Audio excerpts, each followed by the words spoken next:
At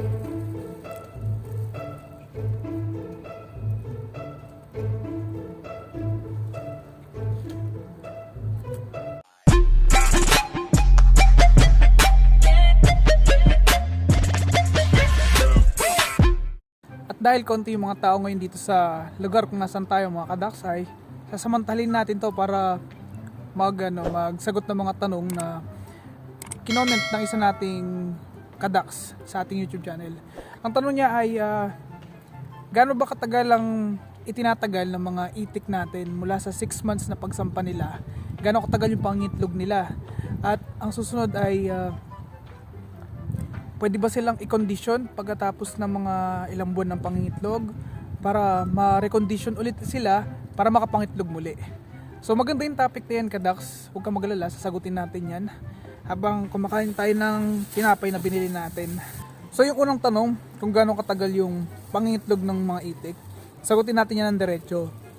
Mula dun sa 6 months na pagsampa niya or nagumpisa siya mangitlog, pagka nasa loob na yan ng poultry na hanger type, meron siyang 1 year na span sa pangitlog niya. Pero hindi kasama dun yung yung time na pag sinampa mo siya ay ikukondisyon niya muli yung sarili niya para maging komportable siya sa lugar, sa pagkain, sa environment ba. Meron niyang adjustments na around 1 week to 2 weeks na adjustments. Minsan umabot pa ng 3 weeks to 1 month. So kung tatanggalin mo yun, nasa 11 months na lang. Mag-umpisa na yung mga itlog ng marami-rami ng kaunti hanggang sa makuha niya yung peak niya na pangitlog na once a day or every 23 hours nangingitlog na siya or 24 hours. Pagkatapos meron kang siguro mga 6 months bago sila mag-start na magpahinga ng kaunti, hihina ng kaunti yung pangitlog nila hanggang sa parang mapapansin mo magmo-mold sila. Tapos magtatagal yung pagmumolting nila ng minsan 2 weeks to 1 month. Sa pagmumolting na yun mga kadaksay, naglalaga sila ng balahibo, kaya kung mapapansin nyo parang numinipis yung mga balahibo nila. After nun, magtutuloy-tuloy na naman yung pangitlog nila hanggang sa mag 1 year. Pagkatapos ay depende kung yung itik mo ay nangingitlog pa rin ng tuloy-tuloy or ng marami, pwedeng wag muna silang tanggalin dun or ipagala para i-condition. At sagutin natin yung susunod mong tanong mga kadaks. Yung sinagot kong 1 year, yun kadaks ay depende yun kasi may mga ibang itik na nangingitlog ng tuloy-tuloy.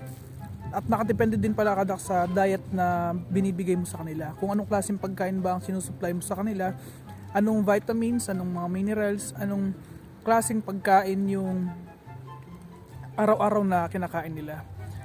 Nakaka-apekto din dyan kadaks yung yung environment. Siyempre minsan nagbabago yung panahon, umiinit, lumalamig, umuulan, lumalakas yung hangin. Mga factors yan na kino-consider kung gusto mong malaman kung gaano katagal yung span ng pangitlog ng mga itik natin. Katulad nga ng sinasabi ko kadaks, yung lifespan ng pangitlog o yung span ng pangitlog ng mga alaga nating itik ay nakadepende talaga sa maraming mga factors. So kung gusto mo mapahaba yung factors na yan or yung span ng pangitlog nila ay i-monitor mo lagi yung mga alaga mo. Always check yung health nila, especially yung environment. Nakaka-apekto din kasi talaga yung stress levels sa kanila. Kapag lagi silang na-stress, may tendency na hindi sila mangitlog at certain point talaga. Bukod dun mga kadaks ay monitor mo rin palagi yung tubig na iniinom nila kasi baka madumi na pala yan, hindi mo na-check. Automatic dapat nililinisan yan. Twice a day pa nga isa sa umaga, isa rin sa hapon. Minsan kasi kadaks yung tubig na iniinom nila ay nagdadala ng mga bakterya na pwedeng maging reason kung bakit nagkakasakit yung mga alaga natin, mga itik sa poultry natin. Kaya recommended talaga as always na twice a day pinapalitan yan. Pagkagising mo sa umaga, like for example 5 AM, palitan mo na yan. Sa beses din sa hapon, mga 4 PM or kaya naman yung mga 5 PM bago mo buksan yung mga kulungan nila. Tips lang naman yun mga kadaks kasi napoprolong din yan yung span ng pangitlog ng mga alaga natin, mga itik. At nakakatulong talaga yan para mapanatiling healthy yung mga alaga natin. So doon sa susunod na tanong, yung pwede ba silang ipagala katulad ng sa mga semi-hanger type na itik? Of course, kadaks, pwede yan.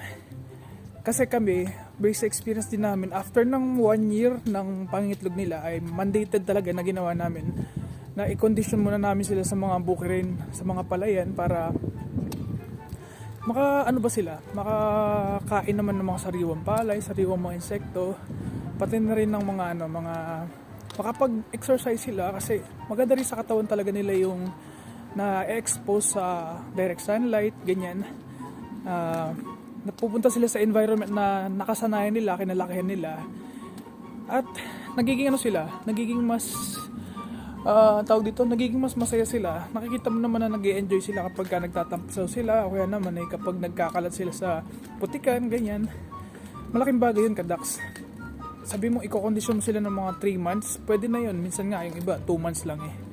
After nun, pwede mo na silang iakyat ulit. Pero syempre, imo-monitor mo palagi kung nag-i-start na ba silang mangitlog. Kasi baka naman kinokondisyon mo nga, hindi naman din nangingitlog. Sayang din yung pagod, pati yung gastos mo sa pagpapakondisyon, sa pagpapagala. Share ko na rin sa inyo mga kadaks, yung isang kaibigan namin, or yung isa sa mga kapitbahay natin na nagpo-poultry din, nakakabilib lang, nakakamiss lang na yung mga alaga niyang itik ay nasustain yung pangitlog sa loob ng 20 months. Almost 2 years din sa pangitlog mga kadaks bago nila pinalitan. Pero take note, kadaks hindi nila ni-recondition yun, hindi nila pinagala. Unlike ng ginagawa namin na pinapagala din namin. Although okay naman, umaabot naman daw sila ng more than 60% sa sustained na pangitlog nila after nung 20 months na yun. Pero, hindi pala after ng 20 months. After ng mahigit 1 taon. Pero after nung 20 months na yun, ay nag-start na rin konti yung itlog nila. Na naging reason kung bakit napalitin na rin silang magpalit ng mga alaga nilang mga itik. O nga pala, bago ko makalimutan, yung semi-hanger type at yung hanger type ng poultry ay hindi naman masyadong nagdidiferensya or wala naman masyadong diferensya sa mga alaga nating itik. Well, doon sa semi-hanger type, mas komportable sila doon. Unang-una, kasi nasa lapag na mismo yun. Kung gusto mo silang ilakad sa baba, makakalakad sila palabas ng mabilis. Unlike sa hanger type talaga na mano-mano mo pa silang ibababa, mano-mano mo silang iakyat at medyo mataas din yung pag-aakyat nila. Kaya ang kailangan mong gawin doon ay siguraduhin mo kung ano yung pipiliin mo. Tapos sa mga semi-hanger type papalakadax ay mas prone yan sa pagkakaroon ng mga pangangamoy kasi nababasa lagi yung lapag nila, nagiging madumi palagi yan. Unlike sa hanger type na madali mong malilinisan, hindi mo na kailangan mag-imbak dyan ng ipa or ng dayami sa pangingitlogan nila ng sobrang dami. Kasi meron silang specific na lugar kung saan sila mangingitlog at mabilis lang nila mapupuntahan yun at hindi na nila masyado madudumihan pa yun. Unlike sa semi-hanger type na minsan kapag naligo sila, pwede nilang madala yung basa nila sa paitlogan nila na pwede rin mag-cause ng pagkakaroon ng pangangamoy or pamamaho ng kanilang paitlogan. At kaya lang naman tayo nagkakaroon ng hanger type or ng semi-hanger type na mga poultry ay depende kasi at una sa location kung saan ka magtatayo ng poultry mo. Pangalawa ay kung gaano ba kadalas bumaha dyan sa lugar nyo. Kasi kung sa amin ka magtatayo ng semi-hanger type tapos nagkataon na lumakas ang ulan, bumaha, mas madaling maabutan ng baha yung poultry mo. Kaya sa amin recommended na magtayo ng hanger type talaga, yung nakahang talaga yung mga alaga natin sa taas. Mataas na mataas talaga mga kadaks. Usually kasi sa farm dito, doon sa Pampanga, doon sa amin, lubugin talaga kaya kailangan ay tinatayuan na matataas na mga buildings para hindi sila madaling pasukan ng baha. Isa pa mga kadaks, mas mabilis maitayo ang semi-hanger type na poultry kasi hindi mo na kailangan magtayo ng mga poste tsaka mga beams mo. Not unlike kapag nagtayo ka ng hanger type, uumpisan mo po yun sa mga poste, matatagalan pa kadaks. Kaya nakatipende talaga sa preference mo bilang isang poultry owner kung ano yung preferred mong poultry type. Kung kaya naman ng budget, edi i-hanger type mo na. Marami din kasing benefits yung paggamit ng hanger type talaga, ng full hanger type compared sa semi-hanger type. At nasa YouTube channel natin yan mga ka-ducks, check nyo na lang. Pero pwede rin na gawa natin ng panibagong video para updated lagi mga ka-ducks.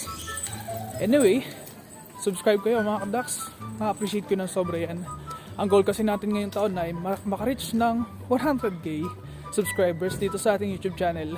Kaya tutuloy-tuloyin ko talaga yung pag-upload ng videos kahit na andito tayo sa Hungary, sa Europe.